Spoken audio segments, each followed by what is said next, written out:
শুভ সকাল বন্ধুরা, তোমাদেরকে আজকে গোপাল দর্শন দিয়ে আমার ভিডিওটা শুরু হলো। যেহেতু আমি এতটা দিন ভিডিও করতে পারি তার কারণ একটাই, যে তোমার পরীক্ষা ছিল। তোমরা বলবে কি পরীক্ষা, যখনই ভিডিও করে তখনই পরীক্ষা।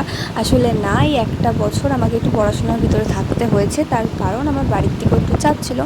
যেহেতু এবার আমার পরীক্ষা কমপ্লিট, বলতে পারো আমার একটা নিউ লাইফ স্টার্ট হয়েছে।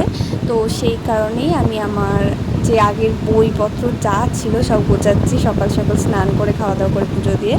তো এখানে আমার টেবিলে, আমার খাটে যত বই খাতা ছিল আমি সব এখন তুলে দিচ্ছি। যেহেতু আমার সারাঘাট বই খাতা এইসব নিয়ে ভরেছিল। এবার থেকে আবারও আগের মতো প্রত্যেক দিন ভিডিও আসা শুরু হবে। তোমরা অবশ্যই ভিডিও দেখতে পারবে, আর আমাকে যদি ভালো লাগে অবশ্যই লাইক কমেন্ট শেয়ার করে দিও। এরপরে আমার টেবিলটা আগে কেমন ছিল আর পরে কেমন করে আমি সাজিয়েছি অবশ্যই দেখো। এরপরে আমি আরও ভালো করে সাজাবো। ওটাই অবধি আশা করছি সবার খুব ভালো লাগবে।